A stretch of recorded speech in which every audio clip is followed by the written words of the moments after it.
when we use CMK, I mean, it's all just looking technical. Yes, it is, but at the same time, it's not necessarily. I mean, when you have the common sense understanding, these technologies are very simple to understand. Nobody's genius. Anybody can understand these things. Welcome to the Tekitok Podcast, where we embark on a journey through the ever-evolving realm of SAP and IT operations, automation, artificial intelligence, and cloud technologies. Whether you're an IT professional, a business leader, or simply curious about emerging technologies and industry insights, our episodes will be your compass in navigating this dynamic landscape with real-world experiences. Join us as we demystify complex concepts, explore innovative trends, and engage in stimulating dialogue with industry experts to empower you with insights that matter. The views expressed by our hosts and guests are their own and do not reflect the opinions of their respective companies. The producer of this Tekitok podcast assumes no responsibility for any public content, ideas, or recommendations shared. Right, welcome back, Evren. And today we have an episode of Tekitok as a follow-up on our Zero Trust series that we started. Last time we had a network discussion around end-to-end and everything around the cloud, in the cloud. So today, Evren's back and we're covering this very, I would say, important topic that a lot of people misconception about as part of the encryption at rest. So we talk about encryption in transit. Now, at rest, what are some of the options and how to protect your data at all times and making sure that you have compliance as well as the best security you can get on the cloud. So welcome back, Evren, and it's lovely to have you back, as well as some of our feedback from our podcast readers, especially around that security and express route. I found it to be extremely useful, and some folks really appreciate you having that knowledge and sharing that with us. So I'm glad to know have you that. back. Thank you so much. I'm very glad to know that, because I want, in the last episodes, I want to give some real customer scenarios, and then how some enterprise grade customers or even small medium customers, they can actually just use some of the technologies that I covered. So they're actually from daily practices. But today, I'm gonna be actually just talking about the disk storage encryption. So this is a topic where a lot of confusions are, because there are lots of complex information, but I'm just going to simplify it as much as I can to make sure that the message is delivered right, because the overall topic is, again, very comprehensive, and then it is endless. Basically, customers are doing encryption differently. They understand encryption differently. There are lots of differences between data encryption and then encryption at rest, server-side encryption, platform managed keys, customer managed keys. I'm just going to be actually just talking about all these in this. Again, this is just going to be something that is going to help the audience to understand why Microsoft actually just makes all these billions of dollars of investment in security, because we know that a lot of customers, they have concerns around moving the data to the cloud, because it is really presenting several security, challenges or concerns for a lot of organizations. So basically, some of the key challenges that I will say, that like data breaches and then data privacy and compliance. So basically, organizations, they need to make sure that they can have the technology to ensure that their data is going to be protected and is going to be compliant with regulations such as like GDPR, HIPAA, or PCI, DSS. So when the data is stored and processed in the Azure cloud, those concerns are just like paramount, because they need to make sure that they can set assured that the data privacy and compliance with regular requirements are going to be met.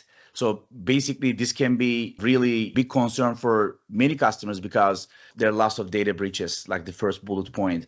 So cloud environments can be targeted by cyber criminals looking to steal sensitive data. So customers or organizations, they are making a lot of effort to make sure that they're implementing robust security measures so that they can protect their data from unauthorized, access and any kind of breach. So, and then they have concerns about data loss, data breach, and data loss. These are like very good friends actually from the security perspective.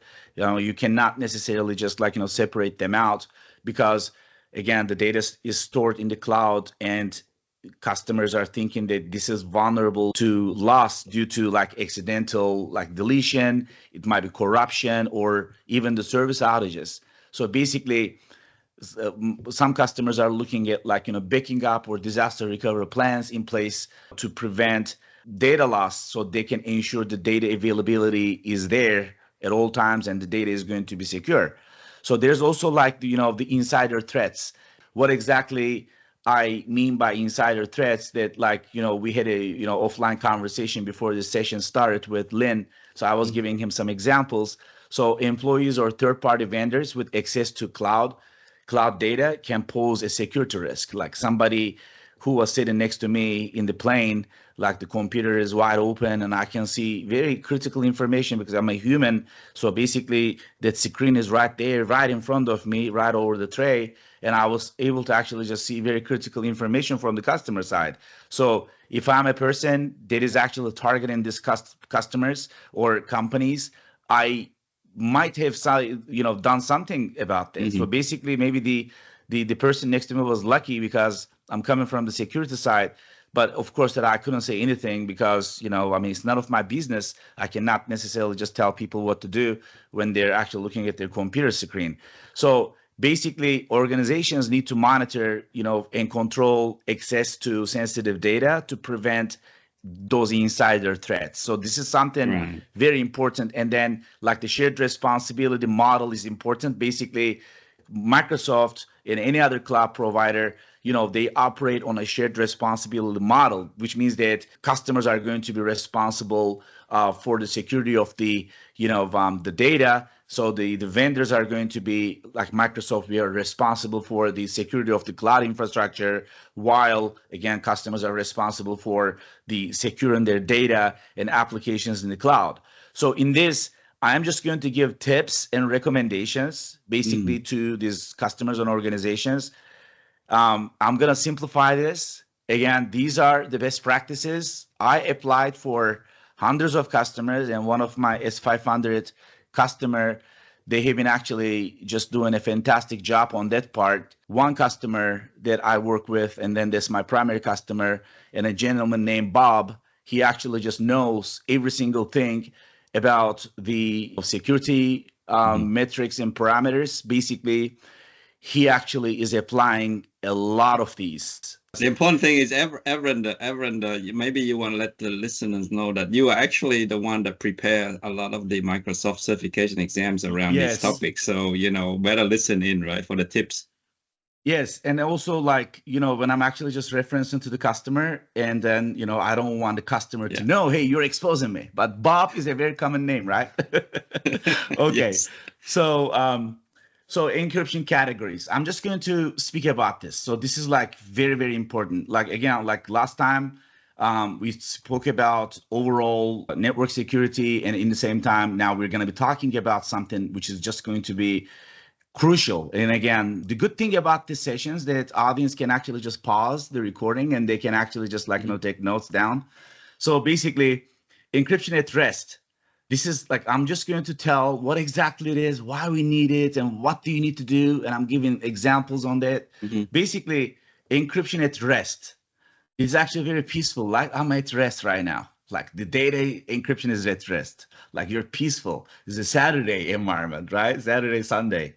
Encryption at rest refers to the encryption of data stored on physical or virtual storage devices. Basically, it might be hard drives, or of course, in the example of Azure, it is the cloud storage. So this ensures that even if the storage device is compromised, the data remains protected and unreadable without the decryption key, which I'm just going to be talking about that. So then, of course, that encryption at rest is going to have the server-side encryption, which is actually, speaking about this intertwined, because these are intertwined. So server-side encryption is really referring to the encrypting the data at the server level before storing it on the storage device. So this is something, the difference is that you actually just have it on the VM side, and then the storage then comes later. This is a server side encryption. Basically, the reason why we do that is because the data is encrypted before being written to the disk, which I am going to be talking about. But let's go ahead and just first encrypt the server, which is just going to have the communication directly to the storage. Otherwise, it's not going to make a lot of sense because the storage is encrypted. Somebody is going to try to just decrypt it, constantly if the storage, or I'm sorry, if the server is not encrypted. Basically, we need to make sure the server is encrypted. Basically, for a bad actor to do that, they have to go in and just like decrypt it on the storage side. So this is just going to be double encryption, basically, which is going to be actually basically at the file system level. The VM itself, the operating system, is going to have drivers that will encrypt before it writes the data to actual disk. Exactly. Right? Okay. Exactly. And also, like, we have this platform managed keys, which is actually the third bullet point. Basically, Microsoft is actually, we call it MMK, platform managed keys, or platform managed, like MMK or PMK. This actually is really just like, seen pretty much all the time. So basically, this is the platform managed keys. So these are hosted on Azure. So in platform, managed keys, such as Microsoft managed keys, MMK, or platform managed keys, the encryption keys are managed by the cloud service provider. In this case, is going to be Azure. So these keys are going to be stored and managed on the Azure platform, providing a convenient and also secure way to encrypt the data at rest. So this is the technology Microsoft provides. So, and then customer managed keys. So throughout this presentation, you're going to hear this a lot. Basically, customer manages, in this CMK, customer manages a key which is hosted on Azure. So the key point here is that with customer managed keys, the encryption keys are generated and managed by the customer, and then these keys are just stored on the Azure platform for a lot of compliance reasons. A lot of customers, they would like to use their own, encryption keys. So this is actually really giving the customer the greater control over their encryption keys, and the ability to manage and manage the permissions as well. So then we got the concept of the double encryption at rest. So like, this is so important, is the double encryption at rest, encrypting, like I mentioned, encrypting the data twice using different encryption keys. Basically, we're using different encryption keys and algorithms. So it is providing additional layer of security to ensure that even if one layer of encryption is compromised, the data is going to be remaining protected.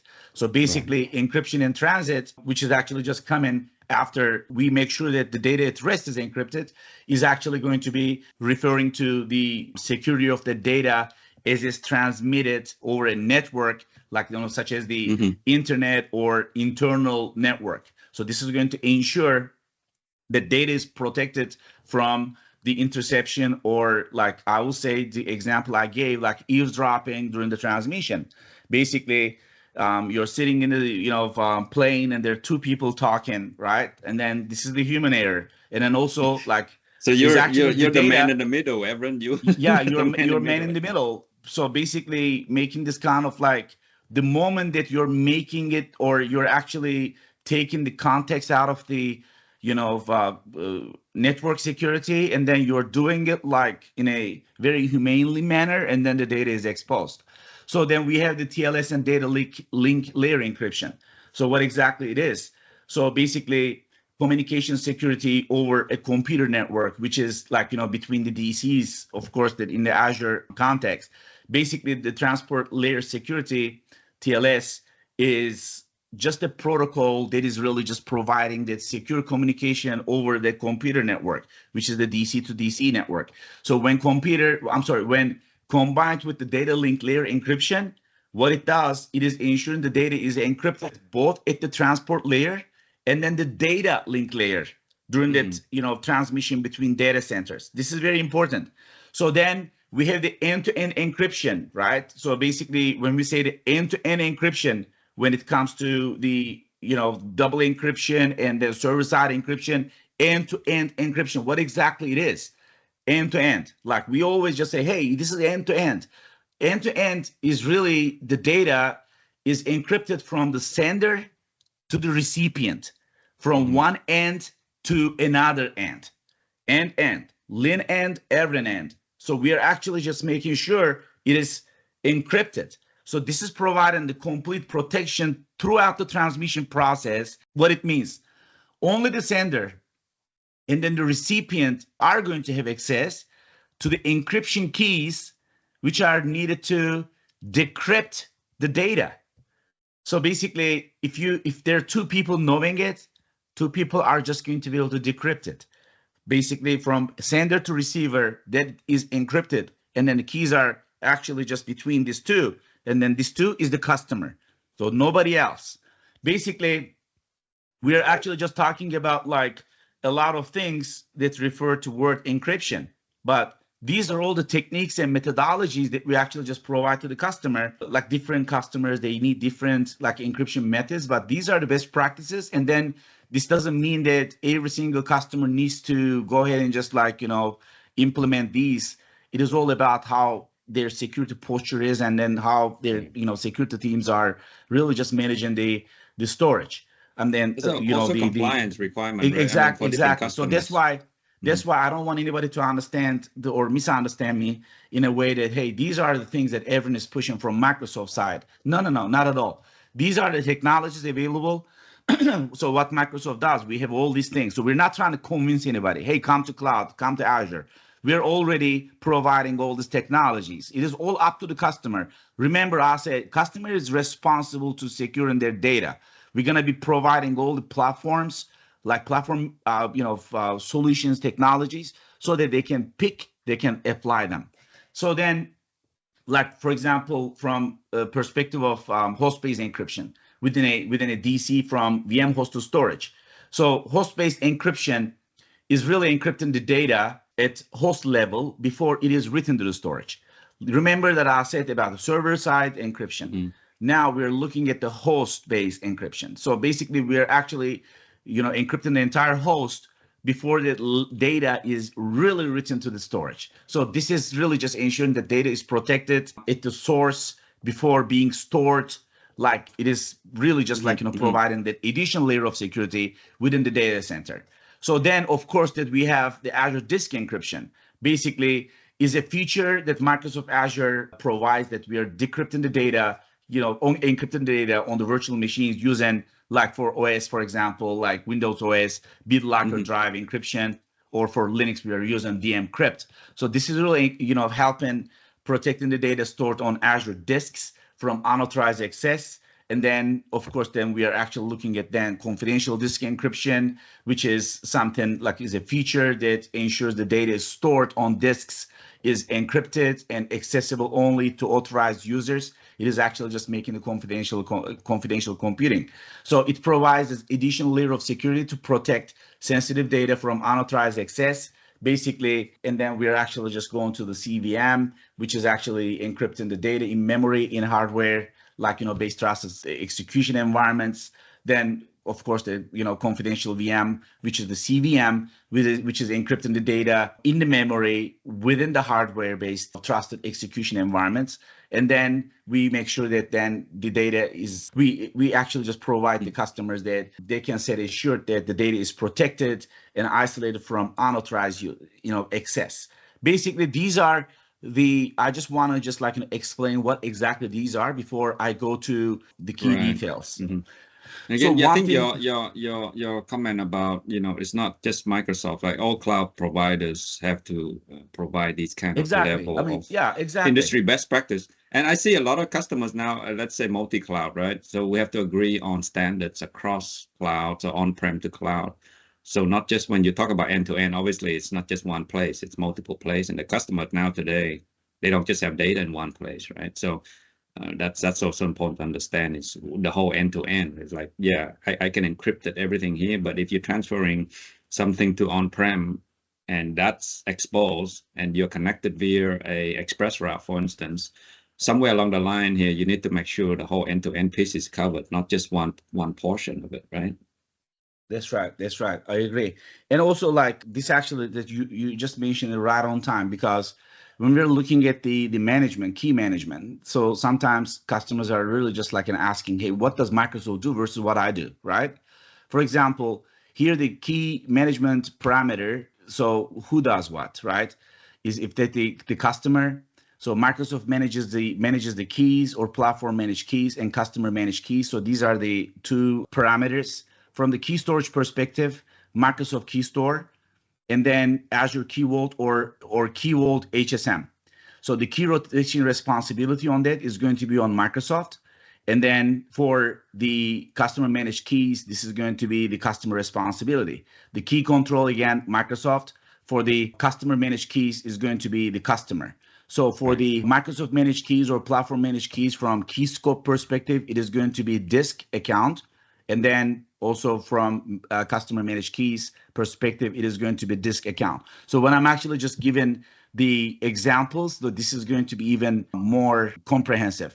So basically, this is going to be a little bit like, drill down on encryption at rest, what exactly it is. So, and I'm just going to I'm not going to necessarily just touch in the every single bullet point, but I would like to give some more information.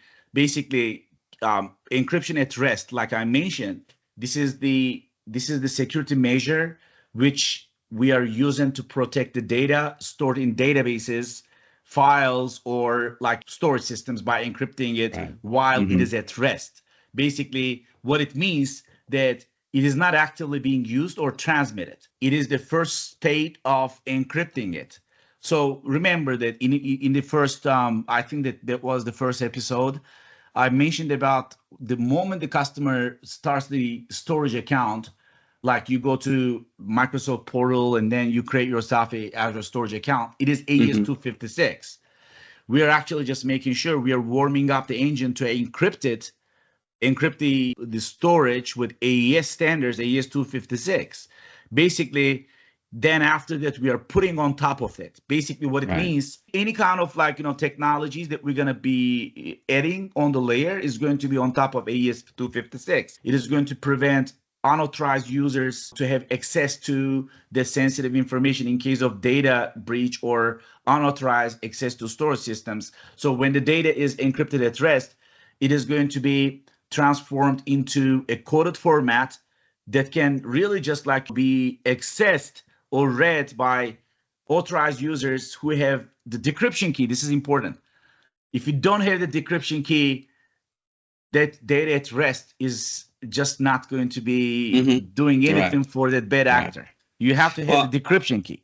I think it's also especially relevant now because of the volume of data we're talking about. Imagine the exposure, right? With especially Gen AI, there's a lot of data-driven models that are learning, and that data itself is sensitive, right? So You're talking about trying to load a lot of data in the cloud, trying to study or learn from it, and build models, and all of that. All that data there is, if companies are actually using their own, of course, private data to learn from for their business processes, that data is sensitive, right? And again, it's a growing amount that you can't say, well, oops, I just lost the whole volume and who knows who's got it, right? Yeah. For example, forensically, if you have a storage that you actually just encrypt with BitLocker, and then if the storage device is captured by somebody to go ahead and just retrieve the data from that, they won't be able to actually just have access to the data because everything is just going to be like a metadata, because what it does, encryption is actually just making the data unreadable. It actually just makes it like you're looking for something like a little ring in a California beach sand area, and then you don't even know where that little ring is, and then once you actually find that ring, it is all in broken pieces. So you say, okay, you know what? I tried all these things to find that ring, but I ended up just finding all these broken, polarized pieces of the ring, because it is what BitLocker or DMCrypt does when you're actually just encrypting the disk. There's a common mistake that I would like to actually just tell everyone here, that when you are creating the keys, you have to make sure that you're not keeping in the file system, just keep it in the Azure Key Vault. Or if you don't want to do that, if you're going to memorizing it, or if you're just going to be transforming into an email access with a password, just make sure that like you're using lots of ets, lots of dollar signs to make sure that like it is just not going to be easy for the end person or the bad actor to try to just decrypt it. Make sure that like you're using the MFA on that IAM side, basically just multiple MFA, just use like Authenticator, for example, to make sure that there's not going to be any request to the mobile device. And then, of course, that mobile device is going to be encrypted as well. So you have to just make sure that you're not necessarily using like, facial recognition, for example, that might be actually just like exposing another. There are lots of things that we can cover these in other sessions as well. Basically, this is something that we do for customers so that organizations can implement encryption at rest using like, various technologies and solutions such as like disk encryption, database encryption, file level encryption, and cloud encryption services from Azure. Basically, it is important for the audience to know that we got the security models, we got the parameters, we have the technologies. It is an essential security practice to really just safeguard sensitive data and comply with protection regulations and industry standards. So it is going to be our customers defining those. During the interactions with Microsoft Teams, might be account technology specialist from Microsoft, or account executive, or somebody like me, the cloud solution architect. So anybody who is going to be speaking about security from Microsoft side, who has security background, they're not going to push one or two technologies. We're going to be providing them with all the available technologies, and we're going to tell them the key differences, what encryption at rest does versus like, server-side encryption at rest with CMK, for example, which means that this is going to be a method of encrypting the data which is stored in Azure. And then like, just this scenario alone, Azure, what we're going to do here is that like, you actually just see from this picture, we're going to be performing the encryption and decryption of the data on the server side, but the encryption keys are going to be used for this process are going to be provided by the customer. So this is the customer managed key. So these keys are going to be stored in Azure Key Vault, of course, and then we're going to make sure that these are going to be kept encrypted. So the customer is going to generate and manage their own encryption keys using a key management service provided by Microsoft. And then when the data is uploaded to Azure, which is like object storage, like Azure, blob storage, for example, the data is going to be encrypted by the Microsoft Azure, technology. So I'm not going to get into the technical details because I cannot disclose some of the technology that we use. So the encrypted data is going to be stored in Azure in the Key Vault and is going to be encrypted, is going to be in the encrypted form. So the point here that I'm trying to make here, Lynn, this is important because many customers don't still understand Microsoft provided keys. Microsoft provides keys, customer manages and customer managed keys. So what exactly it is? So when the customer wants to access or retrieve the data, which they actually created with their CMK, the cloud service provider, again, in this example, is Azure. So we're going to be decrypting the data using the customer managed encryption keys. So by using server-side encryption at rest with CMK, organizations, they literally have greater control over the encryption keys used to protect their data stored in Azure. This CMK is almost, so in industry, we also refer to it like BYOK, right? Bring your own key, right? So customers basically generating their key and using that so that, it's essentially they manage the key. But they may be storing in Microsoft Key Vault, but that's their key, not Microsoft. But when you have, I don't know if you're familiar with this like security codes access for your home. I mean, they all come with like key, right? But you change your key, you make it complex, and you set it short, and then you're not giving it to anybody. So basically, it is the same. It is the same thing. Nothing that really. I mean, when we use CM, I mean, it's all just looking technical. Yes, it is, but at the same time, it's not necessarily. I mean, when you have the common sense understanding, these technologies are very simple to understand. Nobody's genius. Anybody can understand these things. So, hey, audience, I'm not a genius. I'm just like a few guys, okay? I'm just like spending more time on this. You're just the one creating the test questions. This is, to be honest with you, this is something that like anybody can actually just have the understanding of it. The reason why I'm trying to just like simplify this is because if you don't understand it it's important. It's a well foundation. enough, like you can't tell it to anybody, right? So basically, maybe I understand it a little bit good because I'm spending time, energy, but in the same time that nobody needs to just spend that much energy. Hey, this is the information out there, just use it. I mean, it's so simple.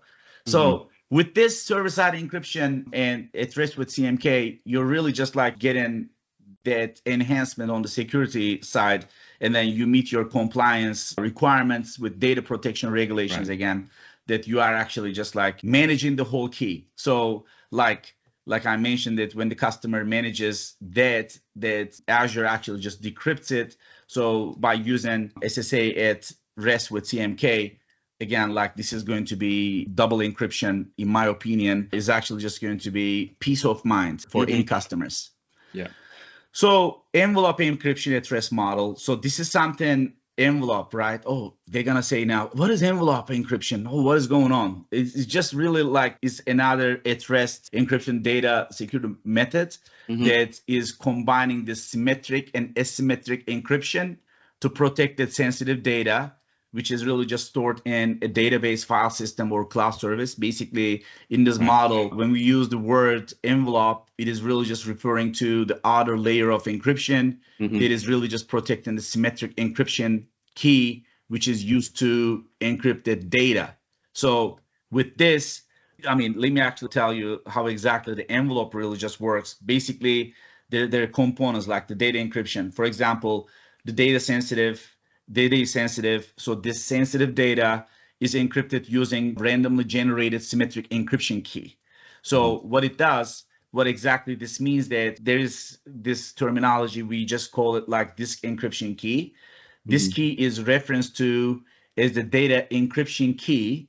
And then there's the second step, which is the key encryption, key encryption. So what exactly happens is the data encryption key is encrypted using a symmetric encryption algorithm within a public key. So we also just like public key, or we also say like key encryption key, key encryption key, encryption key to encrypt the key, right? So this key encryption key cake and bake. Is, exactly. Bake and cake. Cake. Yeah, exactly. It's just like cake. This encryption key encryption key, we actually just like keeping it in the Azure, key management services. I would just say, when I try to explain something like this, it's kind of like if I'm encrypting data, but I need you to be able to decrypt that data. First, I have to share some secret with you, and that's kind of like the key, and that I'm wrapping it around and say, I'm gonna have I'll give you something that only you know, so that you can read the key. And then when you get the data, then only you who has that key now can decrypt that data.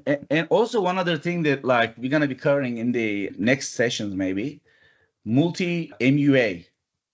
Basically, MUA is actually just like, giving you the right to delegate somebody to open it. Basically, instead of doing it like, okay, you do it orally, and though you send an email, or you actually just make sure that you are in a private room, and then that person actually just like, getting it. Azure backup, for example, is very important.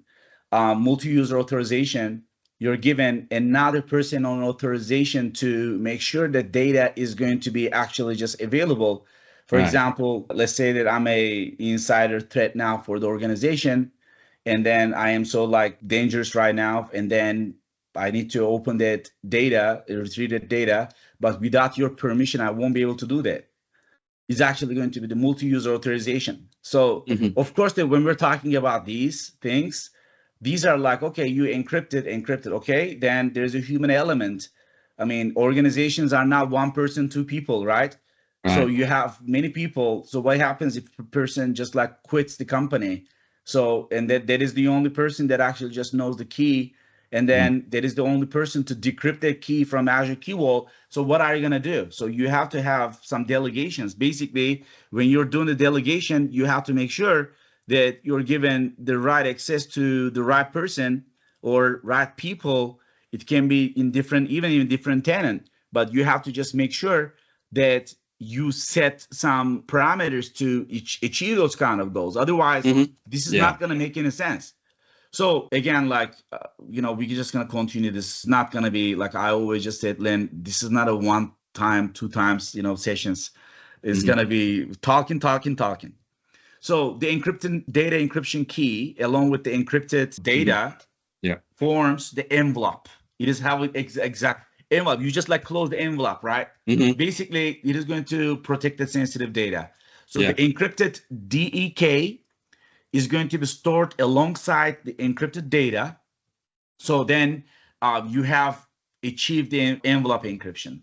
So the data storage, which is the encrypted data and an encrypted disk encryption key, are stored in the database or even a file system or cloud service when we say the data storage, right? So then there's the data retrieval process, which is something that is very crucially important. So when the data needs to be accessed, the encrypted DEK, data encryption key, is really just like caught or pulled from the storage along with the encrypted data. When I say pull, of course, we're not using the pull, but we're just going to be retrieving from somewhere, right? And then the cake, like the word cake, key encryption key, is then used to decrypt the DEK, data encryption key.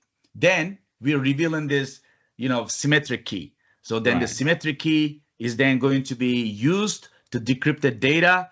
So we're going to allow authorized, like I mentioned, authorized users, right? Not everybody. Authorized users to access the sensitive information.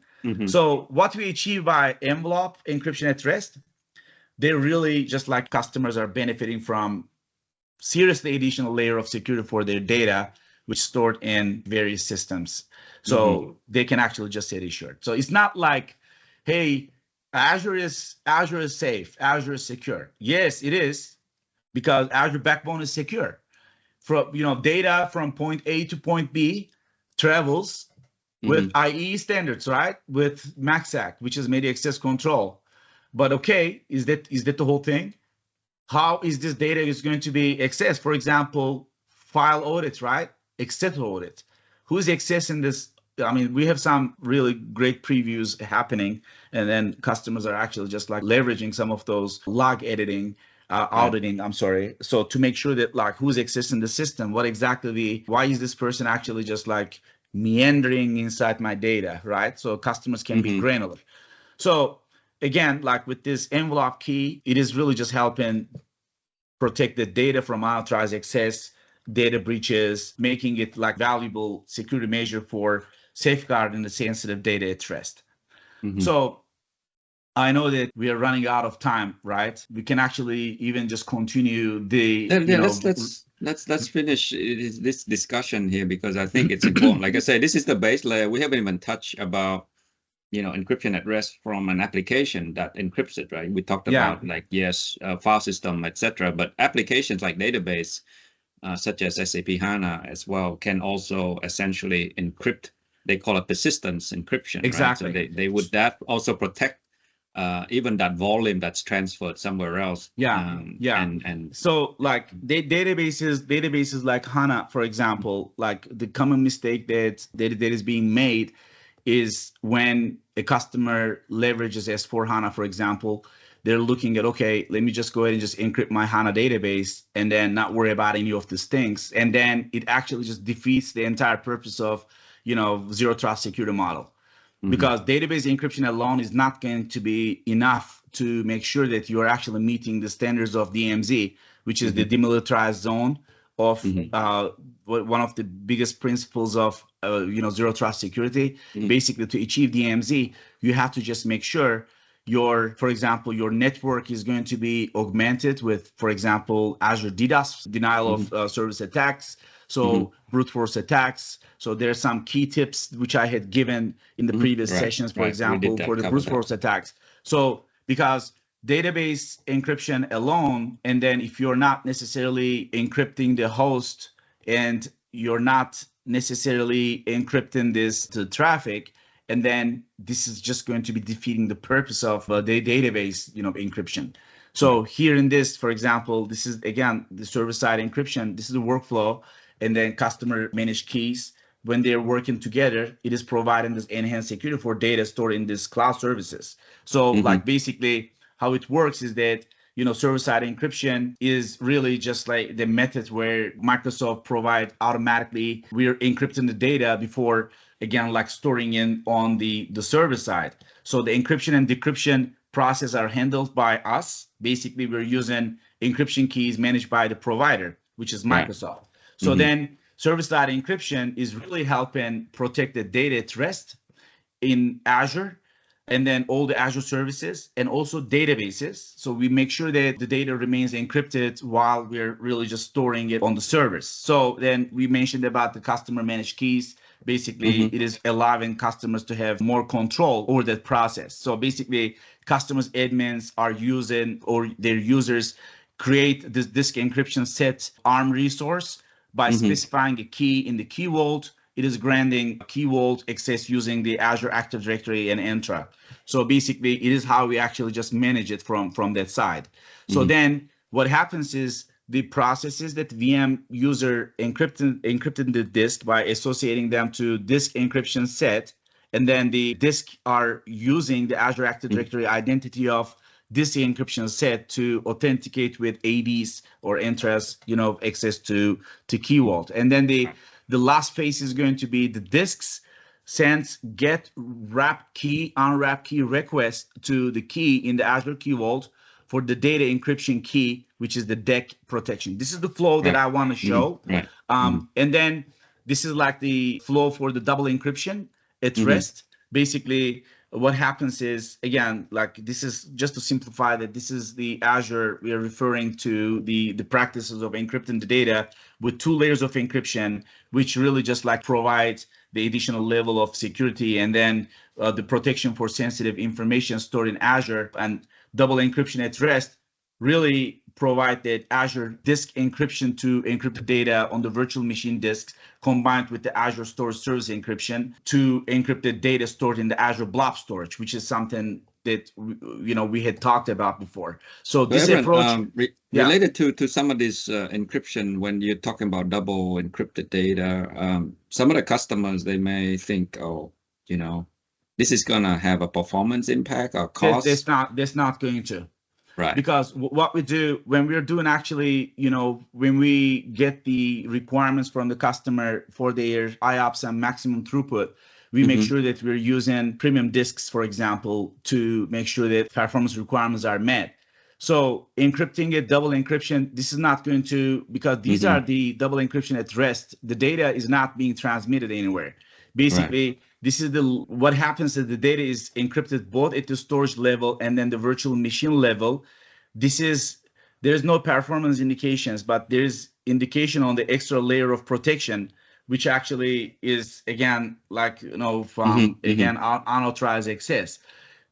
Does a customer, is this a must? Is this a mandatory requirement? Absolutely not. Basically, what we tell to the customers that by implementing, double encryption at rest in Azure, they can really just enhance the security of their data, and then they can reduce the risk of the data breaches or like any kind of unauthorized access. So this is, again, encrypted data, double encrypted data, and then disk encryption key and customer. This is actually overall all the flow for encrypting it. Basically, again, this is providing the customers additional layer of security. So this is actually the flow, which I'm actually just like, mentioning, CMK. And then you have the data encryption key, and then you are actually going to the data side from the data, encrypted data, and from the customer data, and from the DEC to data, you can see the customer is actually responsible for encrypting and decrypting based on this flow. So this is how they actually just achieve. So they're actually just now using data encryption key version 2 to achieve this as well. And then there's also the platform managed keys by Microsoft. So everything is working intertwined. Basically, nothing is necessarily just like, missing from the point of view of like a holistic encryption technologies that Microsoft provides to the customers. So this actually is going to be something that many of the customers really just like, get confused when it comes to how to decrypt it, encrypt it, what exactly it is. So this is the flow. But from the perspective of Azure, for example, when you go to the portal to make sure that you're doing encryption, it is very intuitive. basically the Azure portal, and then tools are actually just like, leading you to the steps so easily. So when a user actually just goes to the Azure portal, it is very intuitive. So like this is like a manual. But it's even like just creating a managed disk, and you get presented of what encryption you're gonna put on that disk. Exactly. Very, very, very intuitive. So then this is like the double encryption at rest with CMK disks. Again, like this is actually the overall another way to provide some more insight. So high security sensitive customers who are concerned of the risk associated with any particular encryption algorithm, implementation, or key being compromised can now opt for additional layer of encryption using a different encryption algorithm, mode at the infrastructure layer using platform managed encryption keys. So like from my perspective, double encryption at rest with customer managed keys really just do the multiple layers of encryption to secure the data stored in Azure. So like we make sure that the sensitive data is encrypted twice using 2 different keys and encryption algorithms to make sure that we are creating. You got multiple shields on, right? You got basically exactly. Yeah. So I think that they talk about enclave, and in enclave you have multiple layers of protection, essentially shields. Right? Yeah, because when we're looking at the encrypted deck, this disk encryption key really just serves like as the outer layer of the encryption around the sensitive data. So then it actually just makes it even more augmented. Basically, we achieved it, data storage, and then achieved the double encrypted data along with the encrypted disk encryption key. So these are all just kept in secure Azure environment where the traffic from point A to point B is going to be MACsec, i.e. standard. So Evren, I want to also ask if when we do summarize up a little bit more about, since we have to manage keys, etc., kind of on a life cycle side, right? What are some of the life cycle considerations on managing these keys? Obviously, you got to rotate them. You got to have tools that help you automate some of this stuff so that you don't like. It's great to have encryption, but if you never rotate the keys, you kind of basically. So this is the thing. They based on the requirements of the customers, they can actually just manage the rotation of the keys. So some customers, they rotate them, at set time, time frames or schedules. Some don't. But from my perspective, it is all about how the security team is actually just setting their objectives and goals on that side.